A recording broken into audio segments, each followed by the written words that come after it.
ನಮಸ್ಕಾರ, ನಾನು doctor Dayananda Srinivasan, cancer surgeon. ನಮ್ಮ ಪ್ರೀವಿಯಸ್ ವೀಡಿಯೋಸ್ನಲ್ಲಿ ಬ್ರೆಸ್ಟ್ ಕ್ಯಾನ್ಸರ್ ಬಗ್ಗೆ ಡೀಟೇಲಾಗಿ ನೋಡಿದ್ವಿ.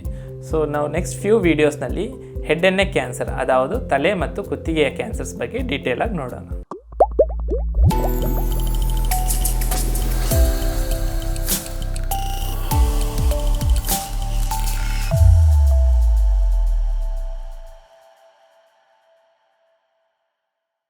ಹೆಡ್ ಆ್ಯಂಡ್ ನೆಕ್ ಕ್ಯಾನ್ಸರ್ಸ್ ಅಂತ ನೋಡೋಕ್ಕೆ ಮುಂಚೆ ನಾವು ಹೆಡ್ ಆ್ಯಂಡ್ ನೆಕ್ ರೀಜನ್ ಅಂದರೆ ಏನು ಅಂತ ತಿಳ್ಕೋಬೇಕು. ನಮ್ಮ ಬ್ರೈನ್ ಸುತ್ತ ಇರುವಂತಹ ಫೇಸ್, ಮುಖ, ಮೂಗು, ಸೈನಸಸ್, ಬಾಯಿ, ಗಂಟಲು, ಎಂಜಲು ಗ್ರಂಥಿ ಅಂದರೆ ಸಲೈವರಿ ಗ್ಲ್ಯಾಂಡ್ಸ್, ಥೈರಾಯ್ಡ್ ಗ್ರಂಥಿ ಅಂದರೆ ಥೈರಾಯ್ಡ್ ಗ್ಲ್ಯಾಂಡ್, ಇವೆಲ್ಲನೂ ಹೆಡ್ ಆ್ಯಂಡ್ ನೆಕ್ ರೀಜನ್ಸ್ ಅಂತ ಕರಿತೀವಿ. ಈ ಹೆಡ್ ಆ್ಯಂಡ್ ನೆಕ್ ರೀಜನಲ್ಲಿ ಬರುವಂತಹ ಕ್ಯಾನ್ಸರ್ನ ಹೆಡ್ ಆ್ಯಂಡ್ ನೆಕ್ ಕ್ಯಾನ್ಸರ್ ಅಂತ ಹೇಳ್ತೀವಿ. ಈ ಥೈರಾಯ್ಡ್ ಕ್ಯಾನ್ಸರ್ಸ್ ಬಗ್ಗೆ ನಾವು ಡೀಟೇಲ್ ಆಗಿ ಇನ್ನೊಂದು ವಿಡಿಯೋದಲ್ಲಿ ನೋಡೋಣ. ಈ ಹೆಡ್ ಆ್ಯಂಡ್ ನೆಕ್ ರೀಜನ್ ಕ್ಯಾನ್ಸರ್ನಲ್ಲಿ ಬ್ರೈನ್ ಕ್ಯಾನ್ಸರ್ ಇನ್ಕ್ಲೂಡ್ ಆಗುತ್ತೆ. ಆದರೆ ಈ ಬ್ರೈನ್ ಕ್ಯಾನ್ಸರ್ನ ಡೀಲ್ ಮಾಡುವಂಥ ಸ್ಪೆಷಲಿಸ್ಟ್ನ ನಾವು ನ್ಯೂರೋಸರ್ಜನ್ ಅಂತ ಕರಿತೀವಿ. ನೆಕ್ಸ್ಟ್ ಬರೋ ವೀಡಿಯೋಸ್ನಲ್ಲಿ ನಾವು ಈ ಹೆಡ್ ಆ್ಯಂಡ್ ನೆಕ್ ಕ್ಯಾನ್ಸರ್ ಬಗ್ಗೆ ಡೀಟೇಲಾಗಿ ನೋಡೋಣ. ಸಿನಿಮಾ ಥಿಯೇಟ್ರಿಗೆ ಹೋದಾಗ ನಾವೊಂದು ವಾರ್ನಿಂಗ್ ನೋಟಿಸ್ ನೋಡಿರ್ತೀವಿ. ಧೂಮಪಾನದಿಂದ ಕ್ಯಾನ್ಸರ್ ಮತ್ತು ಸಾವು ಸಂಭವಿಸುತ್ತದೆ. ಮದ್ಯಪಾನ ಆರೋಗ್ಯಕ್ಕೆ ಹಾನಿಕರ. Smoking and drinking are injurious to health. ಯಾಕೆ ಈ ಲಂಗ್ ಮತ್ತು ಓರಲ್ ಕ್ಯಾನ್ಸರ್ ಬಗ್ಗೆ ಇಷ್ಟೊಂದು ಕಾಳಜಿ? ಯಾಕೆ ಅಂದರೆ ಈ ಟೊಬ್ಯಾಕೊ ಮತ್ತು ಆಲ್ಕೋಹಾಲ್ ಇದರಿಂದ ಬರುವಂತಹ ಕ್ಯಾನ್ಸರಲ್ಲಿ ಇದು ಪ್ರಮುಖವಾದ ಕ್ಯಾನ್ಸರ್. ಭಾರತದಲ್ಲಿ 30-40% ಕ್ಯಾನ್ಸರ್ಸ್ ಈ ಓರಲ್ ಕ್ಯಾನ್ಸರ್ ಆಗಿರುತ್ತೆ.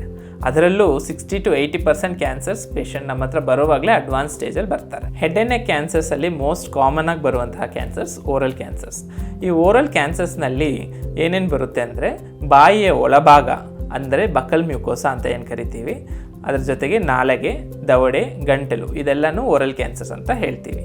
ಈ ಭಾಗದಲ್ಲಿ ವಾಸಿಯಾಗದೇ ಇರುವಂತಹ ಯಾವುದೇ ಹುಣ್ಣು 2-3 ವಾರ ಆಗಿರಬಹುದು. ಕೆಂಪು ಅಥವಾ ಬಿಳಿ ಬಣ್ಣದಲ್ಲಿ ಬರುವಂತಹ ಪ್ಯಾಚಸ್, ನಾವು ಅದನ್ನು ಎರಿಥ್ರೋಲ್ಯೂಕೋಪ್ಲೇಕಿಯಾ ಅಂತ ಕರಿತೀವಿ. ಊಟ ನುಂಗುವಾಗ ಕಷ್ಟ ಆಗುವುದು, ಗಂಟಲಲ್ಲಿ ನೋವು ಬರುವುದು, ಹಾಗೂ ಧ್ವನಿ ಬದಲಾವಣೆ, ಕುತ್ತಿಗೆಯಲ್ಲಿ ಏನಾದರೂ ನೆರಿಗಡ್ಡೆ ಹಂಗೆ ಕಂಡು ಬರುವುದು, ಹಾಗೂ ಕಿವಿ ನೋವು, ಈ ಗಾಯದ ಪಕ್ಕದಲ್ಲಿ ಇರುವ ಹಲ್ಲು ಏನಾದರೂ ಲೂಸ್ ಆಗಿ ಬೀಳುವುದು, ಇವೆಲ್ಲ ಈ ಕ್ಯಾನ್ಸರ್ಸ್ಗಾದ ಸಿಂಪ್ಟಮ್ಸ್. ಈ ಸಿಂಪ್ಟಮ್ಸ್ ಬಗ್ಗೆ ಯಾಕೆ ಇಷ್ಟು ಡೀಟೇಲಾಗಿ ಮಾತಾಡ್ತಾ ಇದ್ದೀವಿ ಅಂದರೆ, ಪೇಷಂಟ್ಸ್ ನಮ್ಮ ಹತ್ರ ಬರೋವಾಗಲೇ ಈ ಸಿಂಪ್ಟಮ್ಸ್ನ ತುಂಬ ನೆಗ್ಲೆಕ್ಟ್ ಮಾಡಿರ್ತಾರೆ. ಈ ಬಾಯಿ ಹುಣ್ಣು, ಗಂಟ್ಲು ನೋವು ಇದೆಲ್ಲ ತುಂಬ ತಿಂಗಳಿಂದ ಇದ್ರೂ ಅವ್ರು ಯಾವ ಡಾಕ್ಟರ್ಸ್ಗೂ ತೋರಿಸ್ಕೊಂಡಿರಲ್ಲ.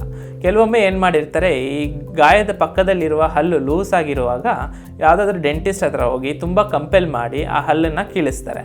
ಹೀಗೆ ಕೀಳಿಸೋದ್ರಿಂದ ಏನಾಗುತ್ತೆ, ಈ ಜಾ ಬೋನ್ಗೆ ಆ ಕ್ಯಾನ್ಸರ್ ಹರಡುವಂಥ ಸಾಧ್ಯತೆ ಇರುತ್ತೆ. ಈ ಥರ ಎಲ್ಲ ಸಿಂಪ್ಟಮ್ಸ್ನ ನೆಗ್ಲೆಕ್ಟ್ ಮಾಡದೆ ಏನಾದರೂ ತೊಂದರೆ, ಗಾಯ ವಾಸಿಯಾಗದೆ ರಿಪೀಟೆಡ್ ಆಗಿದ್ದರೆ ತಕ್ಷಣ ನಾವು ಒಂದು ಆನ್ಕಾಲಜಿಸ್ಟ್ ಸಲಹೆ ಪಡೆಯುವುದು ಸೂಕ್ತ. ಸರಿ ಡಾಕ್ಟರ್, ಈ ಕ್ಯಾನ್ಸರ್ ಯಾರಿಗೆ ಬರಬಹುದು? ನಾನು ಯಾವಾಗ ಕೇರ್ಫುಲ್ ಆಗಿರಬೇಕು? ಟೊಬ್ಯಾಕೊ ಅಂದರೆ ಹೊಗೆ ಸೊಪ್ಪು, ಇದು ಈ ಹೆಡ್ ಆ್ಯಂಡ್ ನೆಕ್ ಕ್ಯಾನ್ಸರ್ಸ್ನಲ್ಲಿ main villain.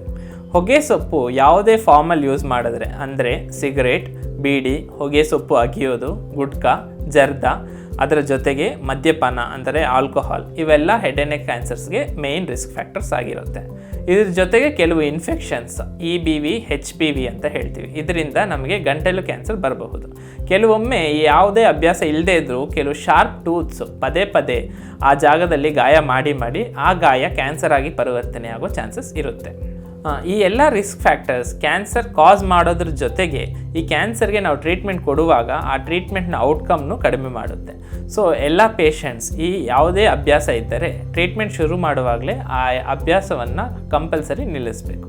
Doctor, smoking, tobacco ಅಂತ ಪದೇ ಪದೇ ಹೇಳ್ತಾ ಇದ್ದೀರಲ್ಲ, ಅದು ಹೇಗೆ ಕ್ಯಾನ್ಸರ್ ಕಾಸ್ ಮಾಡುತ್ತೆ ಡಾಕ್ಟರ್? ಈ ಧೂಮಪಾನ ಹೇಗೆ ಕ್ಯಾನ್ಸರ್ ಕಾಸ್ ಮಾಡುತ್ತೆ ಅಂತ ನಾವು ನಮ್ಮ ನೆಕ್ಸ್ಟ್ ವಿಡಿಯೋದಲ್ಲಿ ನೋಡೋಣ. ಧನ್ಯವಾದಗಳು.